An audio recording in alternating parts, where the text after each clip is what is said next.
લોકસભાની ચૂંટણીને અનુલક્ષીને ઉમેદવારી પત્ર રજૂ થયા બાદ આ ચકાસણીનો દિવસ હતો। સમગ્ર રાજ્યમાં 26 બેઠકો માટેની ચકાસણી માટેની પ્રક્રિયા દરમિયાન અમને વિવિધ જગ્યાએથી જે માહિતી મળી ઉપલબ્ધ થઈ તેમાં જે સ્પષ્ટપણે વાતમાં સુરત લોકસભા ક્ષેત્રમાં કોંગ્રેસ પક્ષના સત્તાવાર ઉમેદવાર નિલેશભાઈ કુંભાણી કે જેમના ટેકેદારોને ની સહી નથી તેવી પ્રકારનું એફિડેવિટ ગોઠવાઈને જે રીતનું ભાજપાએ આખું તંત્ર ઉભું કર્યું અને એ તંત્રના આધારે ભાજપાએ કરેલી સામ દામ દંડ ભેદની નીતિ, ધાક ધમકી, લોભ લાલચ સહિત ટેકેદારો સાથેના વ્યવહાર બાદ જે પરિસ્થિતિનું નિર્માણ થયું તેની અમે અત્યારે કાયદાકીય લડત લડી રહ્યા છીએ। એટલે કે અમારી સુનાવણી ચાલુ હતી અને સાથે સાથે એ તમામ બાબતોને લઈને ગુજરાત કોંગ્રેસમાં અમારા લીગલ સેલના ચેરમેન અમારા યોગેશભાઈ રવાણી, અમારા વરિષ્ઠ નેતા બાલુભાઈ પટેલ, ડોક્ટર જીતુભાઈ પટેલ સહિતના આગેવાનોનું એક પ્રતિનિધિમંડળ ચૂંટણી પંચને મળવા માટે રૂબરૂ ગયું। તેમને અમે લેખિતમાં પણ રજૂ કર્યું કે જે પ્રમાણે જોગવાઈ છે કાયદાની, કોઈ પણ વાંધો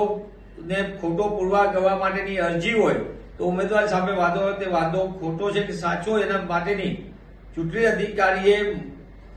એની માટે જે સમય આપવાની પ્રક્રિયા હોય ત્યારે શરૂઆતમાં અમને સમય માત્ર 2 કલાક જ આપવામાં આવ્યો હતો, પણ અમારી રજૂઆત બાદ ચૂંટણી પંચને સંપૂર્ણપણે કાયદાકીય જોગવાઈ જે તેમના દ્વારા જ કરવામાં આવી છે એ તમામ બાબતો રજૂ કરતા તેમને આવતીકાલનો સમય પણ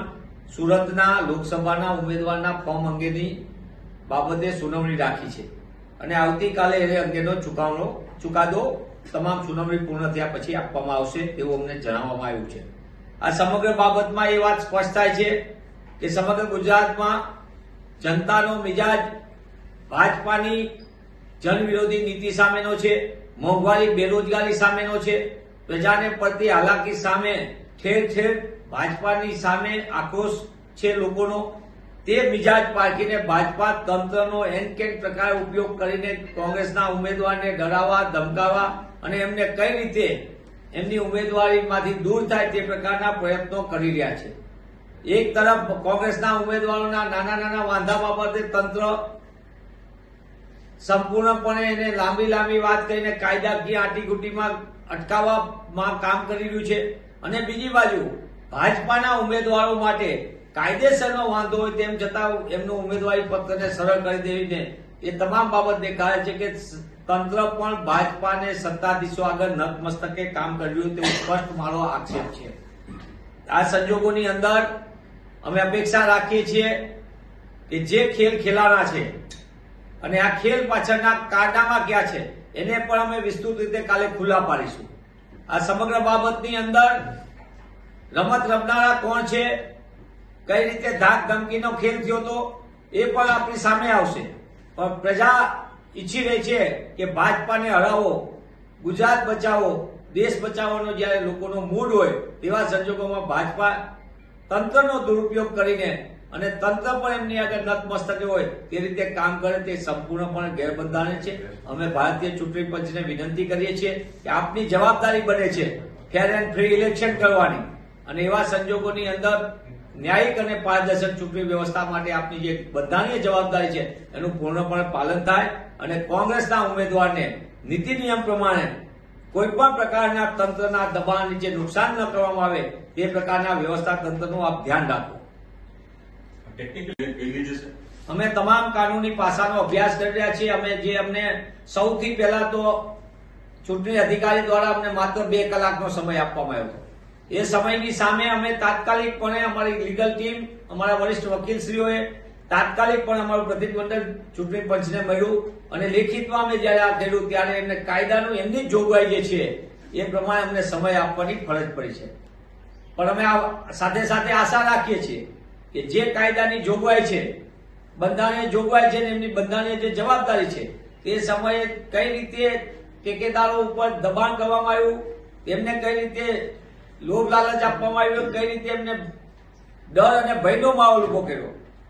અને આખી વ્યવસ્થા ઉભી કરી અને જેમાં કોંગ્રેસના ઉમેદવારને ચૂંટણીમાંથી લડવામાં રોકવામાં આવવા માટેની જે પ્રવૃત્તિ થઈ તે સંપૂર્ણપણે ગેરબંધારણીય અને ગેરકાયદેસર છે. અમે આશા રાખીએ છીએ કે આવતીકાલે સુનાવણી બાદ આગળની કાર્યવાહી માટે જે કોઈ કાનૂની પાસા છે એને અમે ઉપયોગમાં લેશું.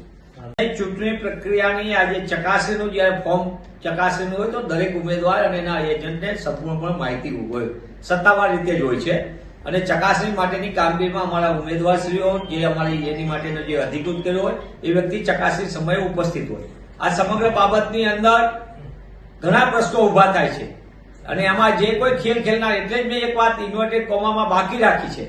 કે આ સમગ્ર પ્રક્રિયામાં કઈ પ્રકારે તંત્રએ ખેલ ખેલવામાં આવ્યો છે, તંત્રને કઈ રીતે હાથો બનાવવામાં આવ્યો છે અને તંત્ર આગળ કેવી રીતે પોતાની મનમાની કરવામાં આવે છે એ આવતીકાલે અમે એની પણ વિગતો ખુલ્લી પાડશું. સવાલ એટલો જ છે કે લોકશાહી દેશની અંદર ચૂંટણી પંચની ફરજ બને છે, બંધારણીય ફરજ છે કે પારદર્શક રીતે ચૂંટણી પ્રક્રિયા થાય, કોઈ પણ પ્રકારના ભેદભાવ વિના થાય. અને આ સંજોગોની અંદર તંત્ર ઝૂકીને કામ કરવાને બદલે તંત્ર કાયદાકીય રીતે સાચી રીતે કામ કરે. અને આ સમગ્ર ટેકેદારોની કોઈ પણ બાબતની અંદર અમારા ઉમેદવારશ્રી પણ આવતીકાલે વિસ્તૃત આ બાબતે વાત કરવાની છે. અમારા વરિષ્ઠ વકીલોની ટીમ પણ આ બાબતે સંપૂર્ણપણે એના તમામ પાસાઓનો અભ્યાસ કરીને આગળ વધી રહ્યું છે. અને મને એ બાબતનો વિશ્વાસ છે કે ગમે તેટલી રીતે સામ દામ દંડ ભેદની નીતિ કરે, ડર અને ભયનું વાતાવરણ ઉભું કરે, પણ મને પૂર્ણ વિશ્વાસ છે કે ભાજપાના તમામ હથકંડાની સામે સત્યનો વિજય થશે. નિશ્ચિતપણે આપ શ્રી કહો છો તે બાબતે પણ સામે માધ્યમોમાં પણ આવી છે અને અમારા ઇન્ડિયા ગઠબંધનના સાથી ભાઈ શ્રી ગોપાલભાઈએ પણ એ બાબતે સંપૂર્ણ વાત કરી છે. પણ સવાલ એ છે કે ભારતીય ચૂંટણી પંચ જેની જવાબદારી બને છે કે ડર અને ભયના માહોલ વિના થાય, શું આટલી બધી ગંભીરતાની વાત થાય છે એમાં કેમ પગલા ભરાતા નથી? આ આટલી ગંભીરતાની આટલી મોટી વાત કરવામાં આવે છે તેમ છતાં પણ કેમ અધિકારીઓ ચૂપ છે, તંત્ર કેમ ચૂપ છે? તંત્ર હજી પણ સરકારના નેજા હેઠળ છે કે ભારતીય જનતા પાર્ટીના